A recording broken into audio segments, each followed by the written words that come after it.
गोरेगांव कभी भाजपा का गढ़ हुआ करता था, लेकिन यहाँ पर मुंबई सचिव श्री समीर देसाई कुछ गोरेगांव भाजपा के पारिवारिक कलह की वजह से यहाँ पर आज मुख्यमंत्री उद्धव ठाकरे के हाथों से श्रीबंधन बांध यहाँ शिवसेना उन्होंने ज्वाइन कर लिया है।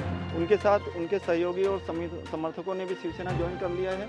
और इसकी क्या वजह हो सकती है, आइए हम खुद श्री समीर देसाई जी से जानते हैं।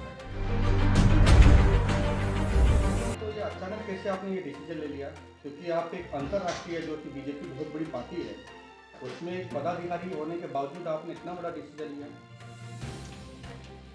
देखिए, ऐसा है कि हर पार्टी के तत्व अलग हो सकते हैं, लेकिन एक तत्व हर पार्टी में कायम है, वो है लोक सेवा। गए 6 साल पहले मैंने और मेरे साथियों ने भारतीय जनता पार्टी में प्रवेश किया। इन 6 सालों में पार्टी को यथाशक्ति ताकत देने का, बढ़ाने का काम किया और उसका स्वरूप जो है वो आज आप गोरेगांव कर करके आप भी देख रहे हैं। लेकिन साल भर से जब ऐसा एहसास होने लगा कि ये पार्टी एक परिवार तक सीमित रह गई है, तब मन थोड़ा बेचैन और दुखी हुआ। उसी समय शिवसेना के भी कुछ साथियों से चर्चा हुई। उन्होंने भी कहा कि अगर आप जैसा एक व्यक्ति अगर शिवसेना में अगर आता है तो पार्टी की भी ताकत बढ़ेगी और आपकी व्यक्तिगत राजनीतिक ताकत बढ़ सकती है। गोरेगांव में शिवसेना का एक अपना वलय है, एक अपना वर्चस्व है। लोक नेता सुभाष देसाई जी का बहुत बड़ा काम गोरेगांव में है और ऐसे परिस्थिति में, ऐसे पोजीशन में मेरे जैसे एक राजनीतिक कार्यकर्ता को, जिससे लोगों के बीच रहकर लोगों के काम करने में रस है,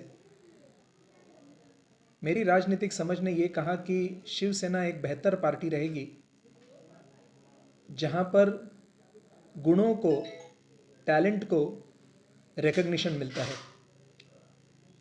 और इन्हीं सब ये जो परिस्थितियां आई, उस परिस्थितियों को ध्यान में रखते हुए मैंने शिवसेना में जाने का निर्णय लिया।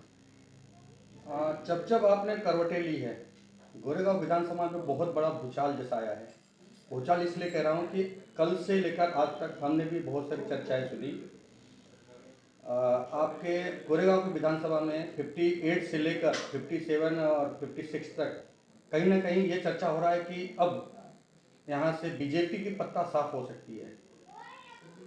देखिए, मैं शिवसेना में अगर मैंने प्रवेश लिया है तो मैं अपने पार्टी को मजबूत करने के लिए प्लान करूंगा। किसी का पत्ता साफ करना या ये टर्मिनोलॉजी मेरे स्वभाव से मेल नहीं खाती।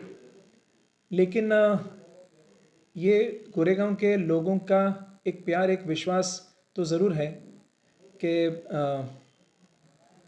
जब हमने जिस करवट वज़न रखा है वो पार्टी विजयश्री हुई है। और आज शिवसेना के साथ, शिवसेना की अपनी खुद की एक बहुत बड़ी ताकत है गोरेगांव में। तो ऐसे पार्टी के साथ जाकर मेरी जो भी छोटी मोटी ताकत मेरे और मेरे साथियों की अगर उसमें जुड़ जाए तो ये गोरेगांव के राजनीति को तो ज़रूर बदलेगा, लेकिन गोरेगांव के डेवलपमेंट में भी ये एक माइलस्टोन का काम करेगा। सूत्रों के हवाले से खबर आई है सर कि इसमें आपका व्यक्तिगत कुछ मत है जिसकी वजह से आपने करवट ली है। तो ये मैं अगर कहूँ कि कहीं ना कहीं चुनावी को रणनीति देखते हुए आपने यह डिसीजन लिया है, तो क्या आने वाले दिनों में चुनाव पक्ष आपके तरफ होगा? नहीं, आप इसमें कोई गलत नहीं हो कि इसमें मैंने अपना राजनीतिक सोच लगाई है। और मैंने जैसे कहा कि गोरेगांव भारतीय जनता पार्टी अब ये केवल एक परिवार तक ही सीमित रह गई है और यहाँ पर विशेष करके गोरेगांव भारतीय जनता पार्टी में कला और हुनर को बहुत अधिक स्थान नहीं मिला या नहीं मिलेगा।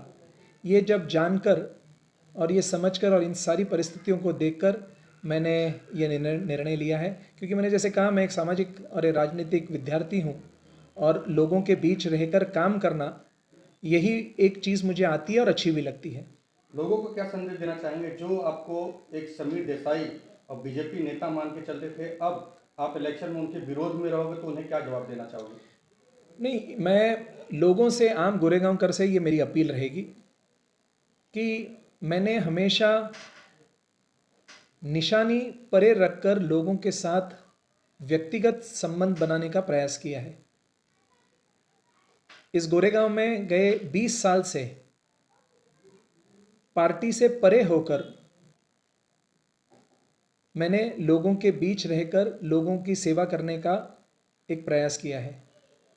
और अगर आम आदमी ये सोचे कि काम जो है वो व्यक्ति विशेष करता है, मैं इस विभाग में वार्ड क्रमांक 56 में 10 साल कांग्रेस का नगर सेवक था। ये मेरा काम का ही नतीजा था और जो लोगों के मन में विश्वास में जगा पाया था कि 10 साल के बाद बिल्कुल विपरीत विचारधारा के पक्ष से मैंने फिर चुनाव यहाँ पर 2017 में लड़ा और 2017 में फिर भारी हज़ारों वोटों से इस विभाग के लोगों ने भारतीय जनता पार्टी की निशानी पर मुझे चुन कर दिया। शिवसेना ये एक ऐसी निशानी है जो हर एक के घर में पहुंची हुई है। उद्धव जी का काम विशेष करके इस कोविड के अनप्रेसिडेंटेड क्राइसिस के दौरान जिस तरह से शांतिपूर्वक संयम रखते हुए उन्होंने नेतृत्व का और एडमिनिस्ट्रेटिव स्किल का एक ऐसा नमूना लोगों के सामने रखा है। कई बार मेरे जैसे एक राजनीतिक विद्यार्थी को ये बात से अफसोस होता है कि युद्ध चलते हुए भी कुछ समय के लिए विराम दिया जाता है, शस्त्र मयान हो जाते हैं, लेकिन कोविड जैसे एक महायुद्ध के लिए जब ये महाराष्ट्र जिसका सामना कर रहा है, उस वक्त भी राजनीति ने, विरोधकों की राजनीति ने विराम लेने का नाम नहीं लिया।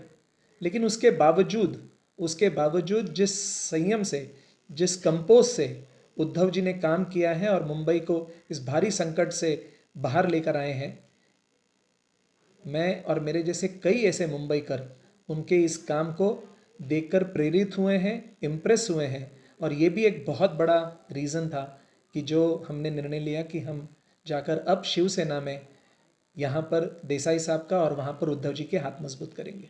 जैसे कि कहावत है, पिक्चर अभी बाकी है, तो ये तो सिर्फ अभी आपका चेहरा आया है। क्या हम ऐसी उम्मीद करें कि अब जब आप बीजेपी छोड़ चुके हो तो शायद बीजेपी के और भी लोग आपके साथ जुड़े और आगे चल के आपके कंधे से कंधा मिलाकर चुनाव लड़ेंगे?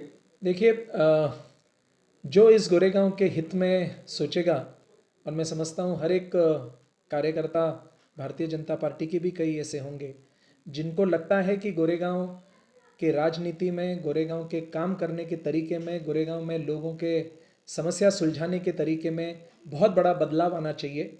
ऐसे जिन जिन कार्यकर्ताओं को लगेगा, निश्चित रूप में आने वाले दिन, हफ्ते, महीनों में ऐसे बहुत सारे लोग भारतीय जनता पार्टी से और भी पार्टी से जुड़कर शिवसेना में सम्मिलित होंगे। और ये क्यों, कॉमन मैन, आम आदमी जो है, और मैंने जैसे कहा कि जो उद्धव जी के इस काम और कंपोज नेतृत्व को देख के, इस एडमिनिस्ट्रेटिव स्किल को देखकर इम्प्रेस हुए हैं, वो भी ऐसे आम आदमी भी शिवसेना में आने के लिए प्रेरित। अगला चुनाव इस वार्ड में धनुष्य बाण चुनकर आएगा। ये काले पत्थर की रेख है। आज मेरी बात, आज का दिन, समय, वक्त नोंद कर लेना और रिजल्ट आने के बाद मुझसे पूछ लेना। बहुत बहुत धन्यवाद। नमस्कार। मातोश्री पे आप भी गए थे, आप क्या कहना चाहोगे? कैसा रहा वहाँ का एक्सपीरियंस और उद्धव जी से मिलकर? पहली बात तो 6 बरस पहले मैं एक शिवसैनिक ही था। कुछ इंटरनल इशू था, उसकी वजह से मैं बीजेपी में आ गया। हाँ।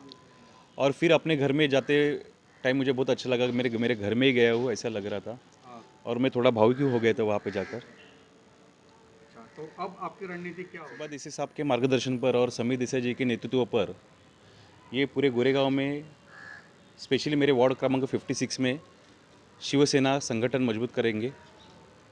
ये मेरी आगे रणनीति। भी कुछ पत्ते अभी खोलने बाकी हैं कि कौन कौन उनके साथ में यहाँ पर शिवसेना में प्रवेश करेंगे। मैं Deepak Upadhyay, hello India news, Mumbai.